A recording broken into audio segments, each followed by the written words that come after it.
Whether you like him or not, any fair-minded person would have to conclude that President Trump has oranges the size of beach balls. He truly is tough as a pine knot, and it's clear to me that in defense of America, he will eat your liver with some fava beans and a nice Chianti. The whole world knows now that America will fight, and everybody's paying attention, including our enemies and especially Iran. I don't even know what to say to that. You know, the kids have a term they call glazing. That one was a whole new level. I don't know what that was. That was John Neely Kennedy of Louisiana trying to jam every single ridiculous corncob bullshit saying he possibly can into, I think that was like 39 seconds, you guys. 39 seconds of that, of him almost pornographically taking care of President Trump's ego in the most ridiculous way. I mean, a United States senator talking about Trump's balls. You know, you hear the Fox host giggling. What an absolute clown show. And by the way, what absolute bullshit too, because the world doesn't see that Trump's going to eat your, what was that mixed metaphors? He went from locker room banter to Silence of the Lambs. I mean, what? I mean, what? I mean, all I can say is what? So that's John Kennedy, Senator, United States Senator from Louisiana, glazing Trump, because I guess, I don't know what's going on with Trump right now, but everybody seems that they have to step up and make Trump feel better about himself, because the fact is we know that Trump is failing on everything. And I'm at a point now, you guys, where I don't believe that Donald Trump even gets real news. They're telling him the good news. Like, remember how he quoted the Enton polls, Harry Enton, saying that 100% support among Republicans for him. They're just feeding him the stuff that makes him feel good, like a toddler. So that was John Kennedy's job, to make him feel good about being a failure right now, because Donald Trump has the lowest presidential ratings of any in history. Every single measure of success is behind for him and us as Americans. And that's the real issue, isn't it? Because the people suffering for all this madness is Americans. And John Neely Kennedy spending his time glazing Donald Trump and making him feel good in a very disgusting way doesn't do anything for us, doesn't make America better. America's not safer, but it goes on. And we're going to talk a lot about making America safer today, because this was the week, finally, that Pete Hegseth went before the House and the Senate. And it went exactly like you would expect. I'm sure you've seen clips, or God bless you if you watch the whole thing, because you're a better person than me, because I just can't watch. But I picked a few clips randomly to talk about, to set the stage for where we sit. Because, you guys, today is not just May Day. It is 60 days. It's 60 days since the war in Iran started. Technically, they should be going to Congress for a war powers resolution and seeking support for the war, because the time has run out. Now, they're lying about that. We'll get to that. But here's another glaze. This transitions us from glazing Trump to the Iran war, all in one clip. First of all, remember, President Trump promised he'd make us safer and more prosperous. He's made us safer. He's making us safer and making the world safer by assuring that Iran will never have a nuclear weapon. And he's made us more prosperous through the Working Families Tax Cut Act that has put more money in people's pockets. Now, yes, we've seen some gas price fluctuation. Gas prices will go back down. Remember, high gas prices are the work of the Democrats. Remember 2022, $5 and $6 a gallon. That was the Democratic leadership that led to those high gas prices. But gas prices are going to come back down. And as we see the economy improve, I'm very confident that in the midterm elections that we're going to come back in the majority, both in the House and in the Senate. All right, we will leave it there. Congressman, it's good to see you this morning. Thanks so much. I left the awkward pause at the end on purpose. They're going to succeed the midterms, y'all. Don't believe the polls. Don't believe reality. Don't believe any of it, because the good news, folks, is because gas prices can go down. And, you guys know the only problem we have right now is gas prices. Like, Republicans would be winning in every way if it wasn't for those pesky gas prices. Nothing else is going on. Nothing else. Like, let's say in my district, where a 6-year-old couple on the ACA saw their health insurance rates go up 299%. Or the news that I believe Aetna is dropping out of the ACA because it's not worth it anymore. Or the news that the median household income and the median house price have never been farther apart in the history of measurement. Or the news that the consumer sentiment is the lowest in the history of it being measured ever in over 50 years. They've never seen consumer sentiment so low because of gas prices. And as far as that zinger of that the Democrats had higher, yeah, there was a global pandemic, and then Putin invaded Ukraine, and that's why gas prices. And we all know that. They want you to forget that. So the glazing and the lies and the anger at being questioned is the theme of this week's show. And I'm flying solo. Why am I flying solo? Because it's been a crazy week, and all the good folks that were going to join us weren't able to. So I just said, screw it. We'll just come to you guys because we're live and it's fun. We're going to have a good time show. You guys know I don't do solo shows very often, but what the heck? Even wearing my Franklin County Democrat shirt to give shout out to my friends in Franklin County, Missouri. We got so much to talk about. I'm ready to go. I hope you're ready to go. Let's talk about the war in Iran and our friend Pete Hegseth. And I'm Fred Wellman. This is On Democracy with FP Wellman every Friday night on the Midas Touch Network. So glad to see you guys here live. Hope you join us in the chat. Hope you share. Hope you like. Let's get on the show.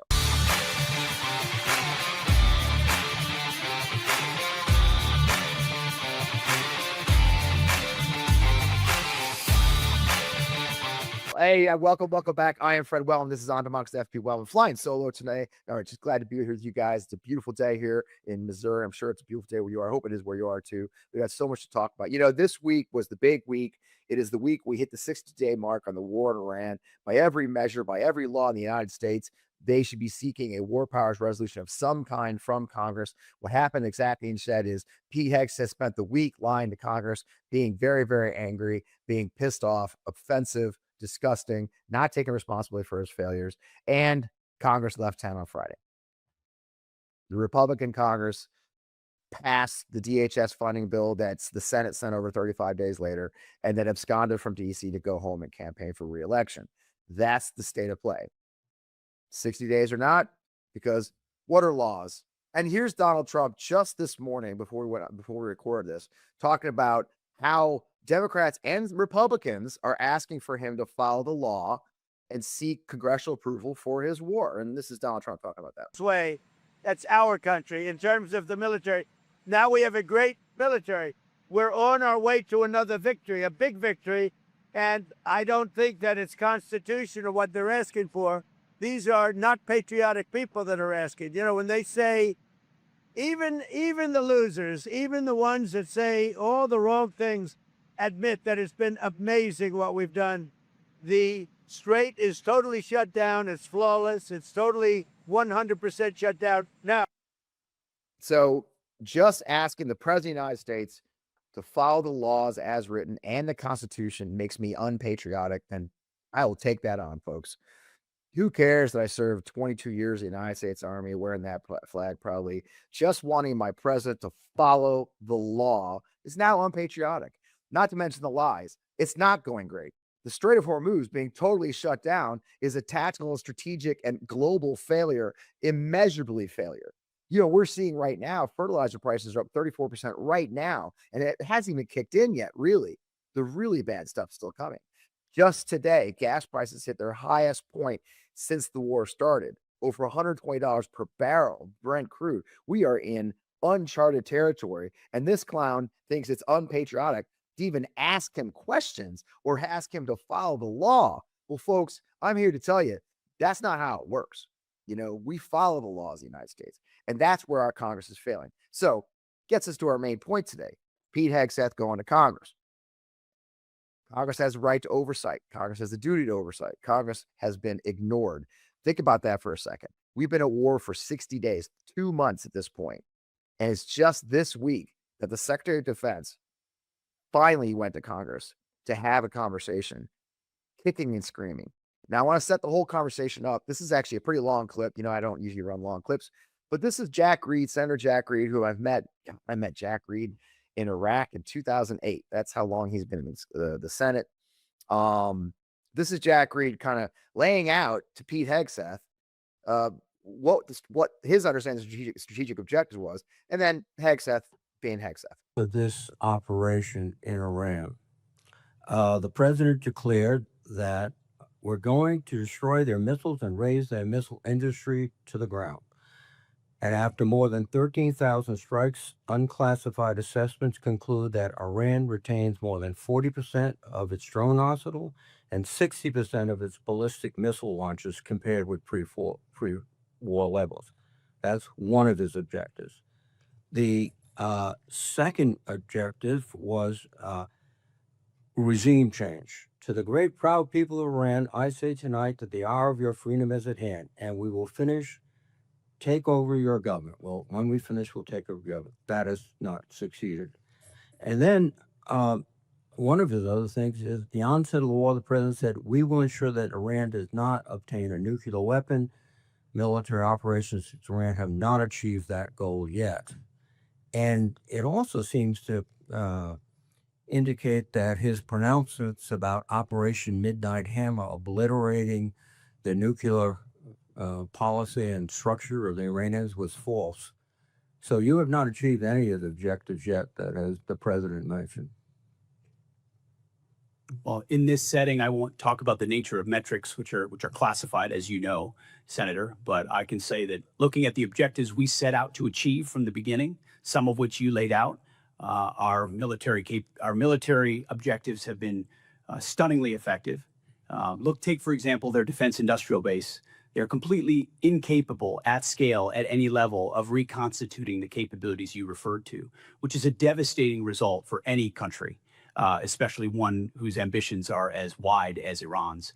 So we've put the president in a very strong position to ensure Iran never gets a nuclear weapon. That's the takeaway that's been underneath every single aspect of this. For 47 years, Iran's trying to blackmail its way to a nuclear weapon. They were closer than ever before because of bad deals under previous administration. President Trump was willing to do something about it and not allow their conventional missile shield. That's the North Korea strategy. That's, to be clear, what Iran was pursuing.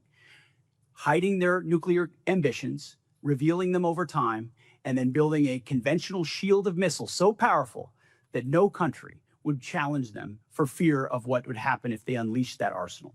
Weakened after the 12-day war in Midnight Hammer, which did obliterate their sites, President Trump saw an opportunity because their ambitions continued to ensure that umbrella of nuclear blackmail did not allow them to get to a nuclear weapon. And the world is safer because of his bold and historic choice. Mr. Secretary, I think that's rhetorical, but not factual. Thank you. I mean, I would have said bullshit. Okay, that's bullshit, but that's why I'm going to have to get my stuff together if I ever have to sit up there. I mean, you guys saw me taking notes. It's a simple thing. The goal was to get rid of their missiles, regime change, get rid of their nuclear program. And Pete Hegseth sat there and, of course, gaslit, obfuscated, just outright lied. Okay. The fact is that we didn't destroy their nuclear capability. Okay. It was already buried. It was supposedly destroyed.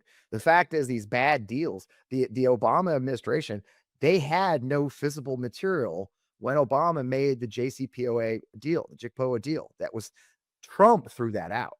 Trump is the one that made the bad deal. And they're going to keep on gaslighting people because the people on the Fox News bunch, they think it's real. But the fact is, Trump is who got us here. Trump is the president that allowed Iran to begin making their nuclear material again. Trump is the one that did that. And then allegedly destroyed it all in a 12-day war that Israel launched and Operation where the freaking what it was. And now they're saying, oh, no, it wasn't good enough. They're constantly making up new lies. And in the end, it's our soldiers who are out there dealing with this stuff.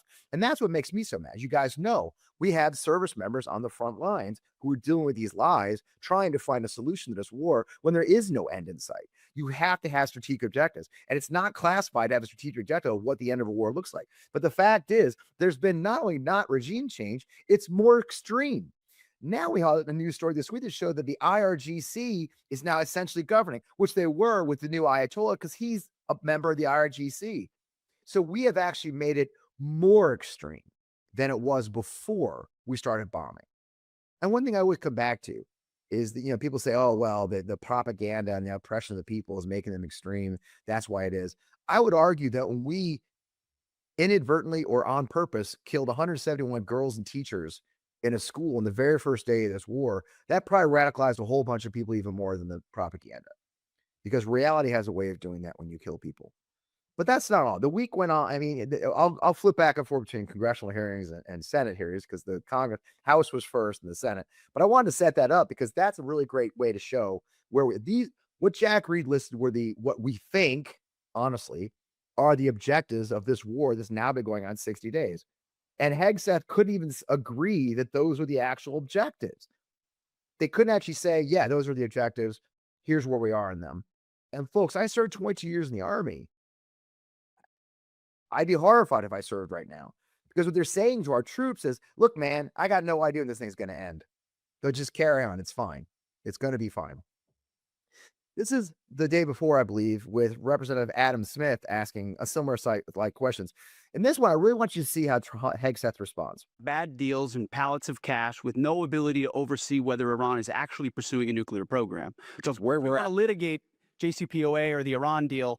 Our view, the president's views, that was a very bad deal. Okay. It gave them a That's bunch the of money past. up What's front the future? to fund. You talked about negotiated deals.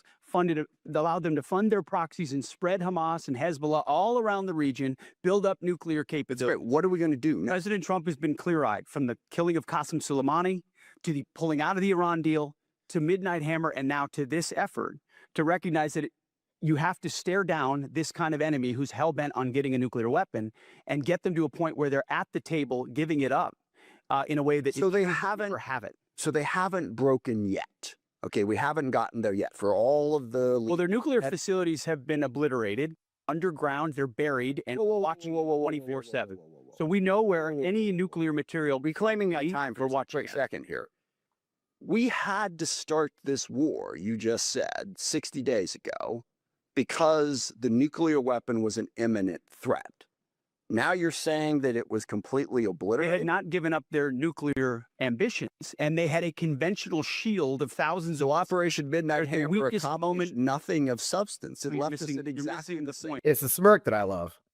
Okay, sorry about the dead air there at the beginning, but what Mr. Adam Smith was saying was, what were the objectives? You know, again, and of course Pete keeps going back to, oh, past president, you know, and all we're saying is, all we're begging of this administration and Pete Hegseth is, what is the mission right now? What is the end state right now? I don't want to hear the failures of the past. We have troops in theater right now. We have sailors going hungry, apparently, trying to keep the Strait of Hormuz closed, doing a naval blockade, which is an act of war, no matter how much they want to talk about it not being. We are at war. Just because it's a ceasefire doesn't mean we're not at war. Okay, ask the Koreans about that.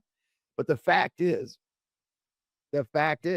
he still can't say what the objective was. So in the beginning, he says that Epic Fury obliterated the nuclear weapons capability. And then at the end, he says, but they had the ambition. Well, I've got an ambition to be a freaking movie star, but that doesn't mean a damn thing. You know, look at me. That's not going to freaking happen. Ambition isn't a reason to freaking attack a country randomly in the middle of nowhere with no allies and no preparation whatsoever. The fact is that we know from other documents that Israel wanted this, that Saudi Arabia wanted this, and they've been asking for 20 years, president after president, to go and do this. And Donald Trump finally said yes. And our troops had to go to war with very little preparation and very little planning to do this war on Donald Trump's behalf. That's the truth. Let's take a sponsor break real briefly. I'm going to come back. We're going to transition to the tactical impact of this terrible decision and what Hegseth's doing about that. But let's talk to our sponsors real quick. We'll be right back. You know, spring is that time of year where my routine goes up dramatically, more work, more workouts, more things to do. I don't want to throw off my foundation for my healthy living, which I've been working so hard for. So I learned to reset with simple daily habits that supports my energy, gut immune and health, and even when everything else is shifting in my life. That's AG1. It's a clinically studied daily health drink that combines a multivitamin, probiotic, and a blend of superfoods all into one simple scoop a day. It's a comprehensive nutrition supplement that provides nutrients to support body, brain, and gut health while giving me more energy for the long days I face. Now, look, you'd be hard-pressed to find a more comprehensive powder/supplement on the market today. Trust me on this one. 75 plus vitamins, there's minerals, there's whole food sourced ingredients throughout. It's NSF certified for sport to ensure the high quality and safety of AG1 because they only source the best and highest quality ingredients they can possibly find. And look, I don't need as much coffee. I feel energized for my day. And you guys know I got a lot going on. Now, look, it's recommended that you treat AG1 sort of like your non negotiable daily ritual, just a habit, not a supplement. I grab it first thing in the morning after rolling out of bed, no matter where I am. It's habit over hype, as they say.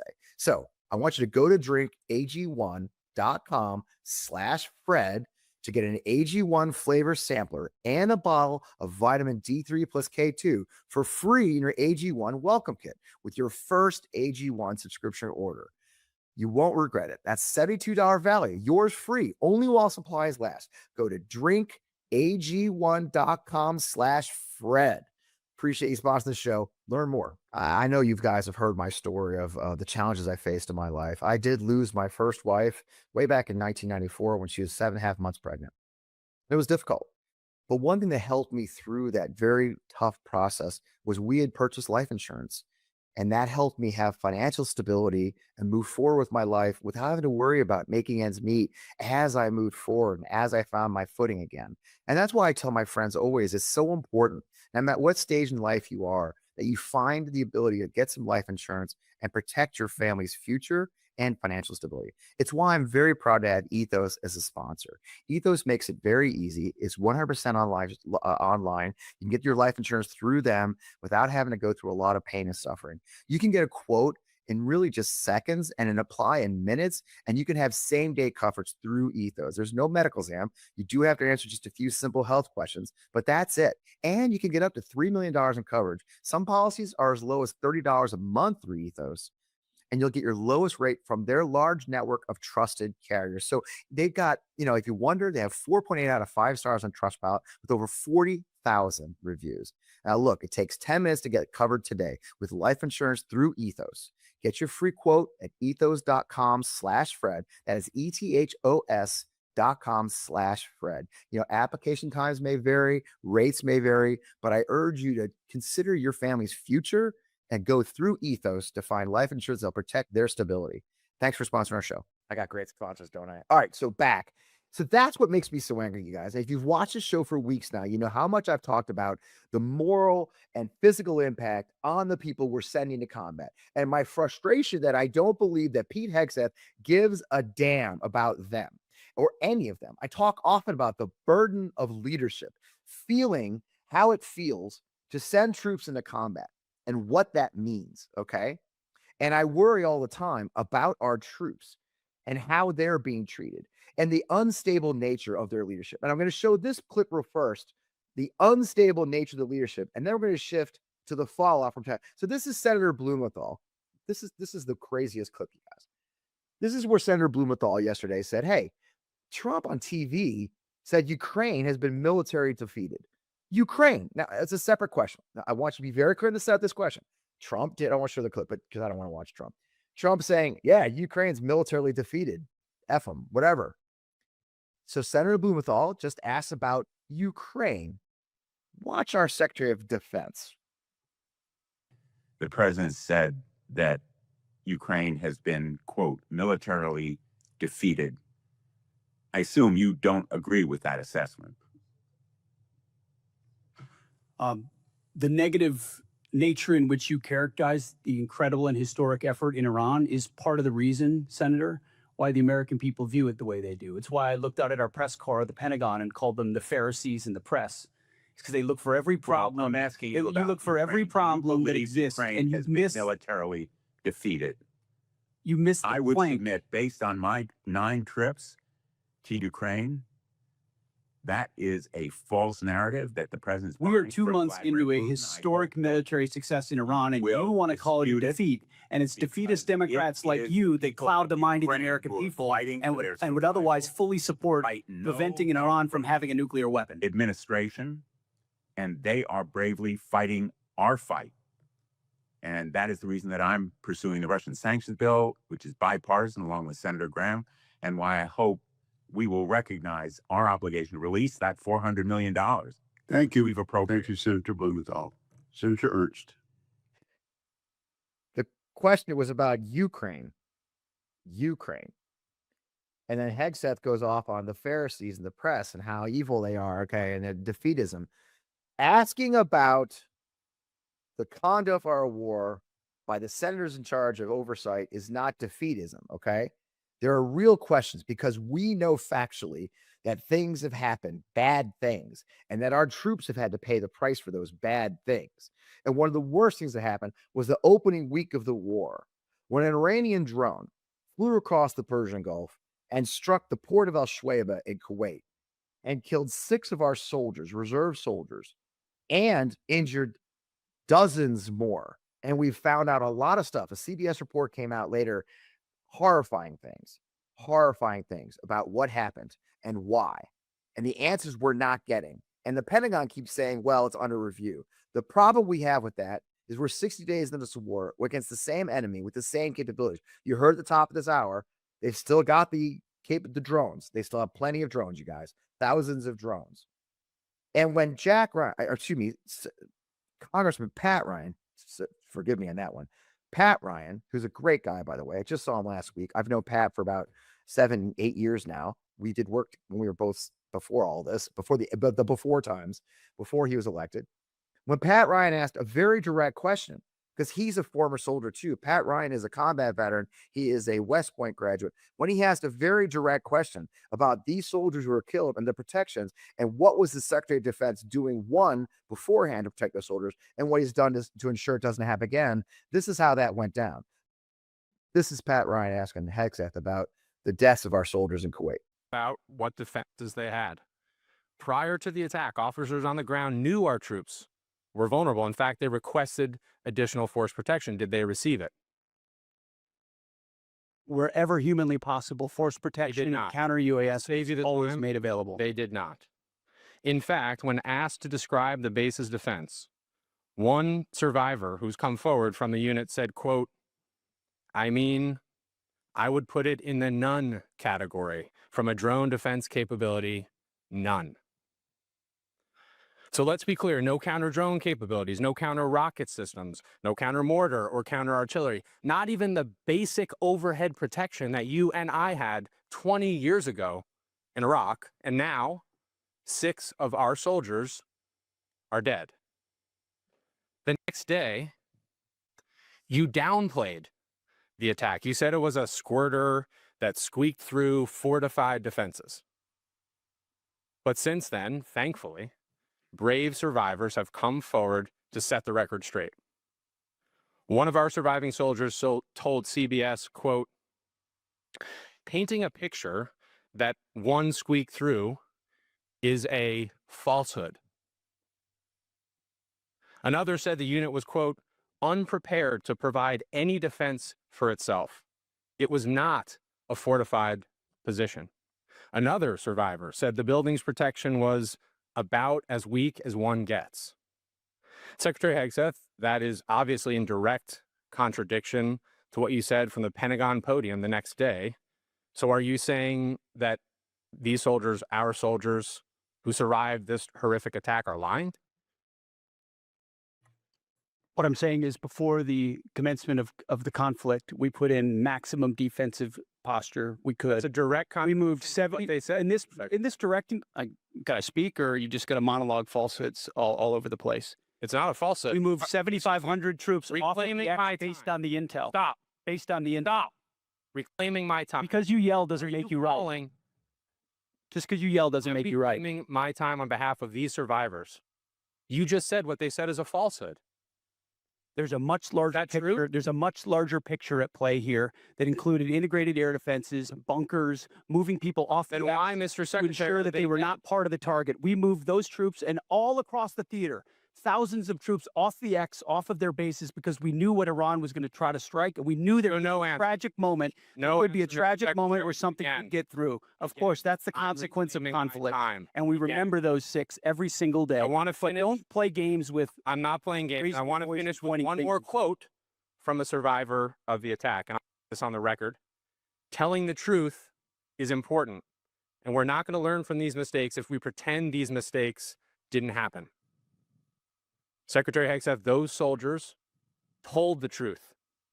Those soldiers are braver than you are. I commend They are asking for accountability. They deserve accountability. And I'm asking for the same, starting with you. And as I said a year ago, you need to resign immediately. I commend those And I soldiers. yield back. Gentleman yields back. Agree. Boy, he needs to resign immediately. You saw the reaction. The bullshit of moving them off the X. Okay, guys, he did not move them off the X. He moved those soldiers into the X. That CP was exposed. We've been at war. Ukraine's been at war for almost 4 years, being attacked by Iranian drones for 3 years. The exact drones that we were attacked with. And they've learned everything. They have nets covering roads now. Their vehicles are covered with netting to prevent a drone from striking it directly. Again and again, our Ukrainian allies have learned the lessons. Yet we placed our troops in a command post with antennas and radios and all kinds of electronic signature, if you have any kind of intelligence, unprotected from above. They put T-walls for car bombs, but not explosions. And those T-walls, those concrete barriers, actually made the explosion worse because it channeled it. Not only did Pete Hegseth fail to protect these troops, he won't admit that he failed. He won't admit that they've learned the lesson, and he won't make any changes to make it better. That's the problem. Because one of the things we learned in 22 years in the Army that I was in is we examine our failures. We do what they call an after-action report. I'm going to tell you a war story. I love a good war story. I hope you do too. We're on the march to Baghdad, okay? And on the march to Baghdad, the 101st Airborne Division, I was in charge of down pilot rescue. Part of my job with my unit flying those Black Hawk helicopters right there was that if an aircraft went down in the 101st Airborne or even in the entire sector, I would be tasked to take a task force of Black Hawks and Apache helicopters, and we would go behind enemy lines and go get our troops. That was my job. So on the march to Baghdad, we were prepared for that. One night, one of our sister units did an attack on Karbala. Karbala is just south of Baghdad. We call it the Karbala Gap. There's a choke point going to Baghdad between a lake and the rivers. And they sent Apaches in there across enemy lines to attack that choke point. The mission was compromised. And if you guys remember the history in 2003, we actually lost an aircraft. The whole mission was compromised. What they discovered in their way, like they discovered that the Iraqis had developed a system, a warning system, where since we had their comms jammed, if the Iraqi heard aircraft flying overhead going what direction, they actually flickered their lights, kind of like the beacons of Gondor, going north. So these Apaches were flying north and they saw the lights flickering below them and didn't put two and two together that their mission was compromised. So long story short, they continued the mission and they came under fire. We lost an aircraft and they came back. I'm on the march to Baghdad. We were in the middle of the desert. I got summoned to my higher headquarters, and that next day after that mission, we all gathered on the teleconference and reviewed with that unit what had happened, the mistakes they had made that had led to an aircraft being shot down and 2 troops being captured, 2 pilots being captured.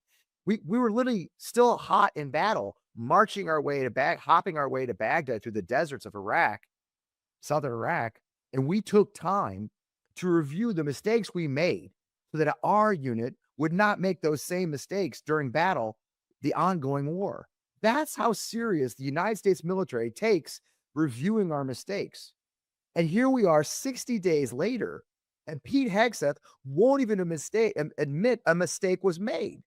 So how can we as American people who are trusting our sons and daughters to the United States military and that man trust that he is going to have their best interests in mind and learn the lessons and mistakes that we made and not repeat them? We can't. And that's the problem I have with that. That's the problem I have with Pete Hegseth. It's the problem I have with the military leadership that he's got under his command right now. They will not admit for 1 second that maybe they're making mistakes, that maybe this isn't working. Because a mature military, a highly trained military like we have built is very, very good at blowing things up. Folks, of course we're going to achieve a tactical success. I would be horrified and shocked if we couldn't blow the living heck out of all the Iranian equipment and all the things. That is what we're good at. But if you've learned nothing in the last 20 years, 25 years of war, since 2001 at least, that us blowing shit up isn't what wins wars. I hate to tell you this. You can blow a lot of stuff up and still lose a war. If you have any questions about that, do me a favor and call the Taliban in Kabul, because they're in charge and we're not. And we blew a lot of stuff up in Afghanistan. So what horrifies people like me, who are veterans of war and have seen how this goes personally, is how little regard this administration and that Secretary of Defense has for the lessons we learned the very hard way that cost our friends and neighbors lives, our children's lives, our soldiers' lives. Go to section 60 of Arlington Cemetery, and it's full of a whole lot of men and women who paid the price for stupidity and paid the price for a lack of strategic guidance. And it horrifies me no end that Section 60 just got reopened back up again to add more of our service members' lives because this man, Pete Hegseth, is in charge. That's what horrifies me. I want to watch this last clip because one of the last things that we want to talk about is unlawful acts of war, because that's the thing we have to think about the most. Is this war even legal? Because what we're seeing right now, as far as the Constitution goes, and as far as statute goes, the War Powers Act, at this point, 60 days in, it's not. They're trying to hide behind the War Powers Act. And now they're trying to say, well, it's 60 days only counts when there's active fighting. But since we have the ceasefire, the clock turned off miraculously. Our sailors who were boarding ships in the Persian Gulf or the Red Sea, our Marines who were plowing about, watching for mines and boats, our soldiers in Iran, in the UAE and Saudi Arabia and Kuwait who were ducking into bunkers because of drones flying overhead, our Air Force members flying sorties over Iran and hostile territory, they're not really at war because there's a ceasefire. So we could pause the clock and 60 days doesn't count. Do we restart the clock at the old place? I don't know. But what worries more is that our service members are being asked to do now unlawful acts. And this leadership, well, they don't care. How do I know they don't care? This clip. Do you agree with that statement? I do, but understand what you're insinuating in I- a partisan point. I'm not. I'm actually quoting you directly, Mr. Hegseth, from April 12th, 2016. And I appreciate that on the record, you've clarified this important principle of American Ladies' time's expired. Let's watch it again because we had a little glitch there. Okay. American law, that our service members follow lawful orders and lawful orders only. Is that right? Do you agree with the statement, quote, the military won't follow unlawful orders? I do. Mr. Hegseth, do you agree with that statement?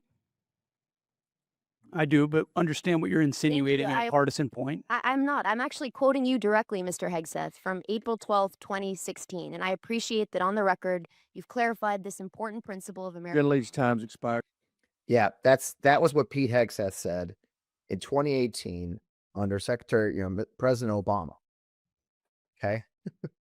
Because he didn't want our soldiers following illegal orders. I don't even remember what the issue was at that point. He just hated Obama. Okay. I believe it was the bombing of Syria. But he did a speech, it's on record, him saying our troops will not follow unlawful orders. Now he's trying to prosecute Senator Kelly because he said that. And he's saying it's partisan hackery to just say a simple statement. Troops should not follow unlawful orders. I was taught that in Military Science 101 at the United States Military Academy in the fall of 1983. Because that's the way of war. That's the American way of war. And after what you saw in this show, you have to question if Pete Hegseth has any respect for the American way of war, that Pete Hegseth has any respect for the law, and if Pete Hegseth has any respect or care about our service members' actual lives, because he's much more interested in carrying the water politically for President Trump and himself than he is actually protecting our troops. And I have a problem with that. And you should too. So where are we at? Well, we'll see. Today is 60 days. Congress has gone home for 10 more days of 2 weeks, 10 business days, 2 weeks of being at home, campaigning for the midterms, which they think they're going to win, which is kind of hilarious. We have to make sure they don't. But we'll see when they get back, because at that point, we'll be 74 days into the war that is without end and is not being authorized by the Congress and is being accused of being unpatriotic if you dare question that war and the soldiers we lost. But I'm going to tell you folks, we here, you and I, guys like me and people like you, we have to fight for that, because in the end, We're questioning the leadership of our country because they are endangering the lives of our sons and daughters. They have upended the world order. They're costing us hundreds of billions of dollars. They're costing us our livelihoods across the country. Just today, I got the message from a friend of mine that her husband, her boyfriend, who owns a barbecue place, a very popular barbecue place here in Missouri, actually just across the river in Illinois, that he was informed by his supplier that his pork prices are going to go up 25% for wholesale pork. It's a barbecue joint. Prices are going through the roof on everything. And what have they done? They went home. Okay. What have they done? They're going to build a $400 million ballroom. They're going to continue an illegal war. On and on. The choices are being made in Washington, D.C. by the Republican doormat Congress to ignore you and I and pursue their own goals. It's time for change. And so, as you know, I end every show the same way. It's up to you. It's up to us to make a difference. You can get involved. If you're not calling your local Democrat running for office at every level, or your local independent-minded person who's not going to go along with this, and help them, it is that time, folks. It is May 1st. That means the call for volunteers is sounding out. We are 6 months from the general election. It is time for you to step up and help out, because sitting on your back and letting this happen is what they want. The redistricting, look, it's bad. But the gerrymander of these districts, they're going to have to dilute a lot of very red districts into a range where they're no longer safe. Let's make them unsafe politically. Let's make their seats uncomfortable politically, because we still have an election ahead of us, and we will win it if you get up and you get in the fight. Write that check. Click that Act Blue link. Click that volunteer link. Go on the side of the road. Wave signs for your favorite candidate. Knock doors if you're brave. It's not hard to do. Get out the vote when the time comes. But it's up to us to end this madness and have actual oversight, because they get away with that stuff because you heard the end of every single clip, every single question from Republican or Democrat asking reasonable questions of the Secretary of Defense. At the end of every clip, you heard that gavel being rattled, like, the gentle lady's time is up. And I'd like to see a time when that gavel rings out saying, you know what? I'm going to give the gentle lady another 2 minutes to ask that question. Because it's time we got answers from the people sending our sons and daughters to war without regard for what the outcomes are. So with that kind of serious show this week, I'm Fred Wellman. I hope you enjoyed hanging out with me solo tonight. I appreciate you guys more than you can imagine. Be sure to support our sponsors. Join us every week here back on the Midas Touch every Friday night, 7 o'clock Eastern. We're not done yet, folks. Let's keep up the fight. Thanks.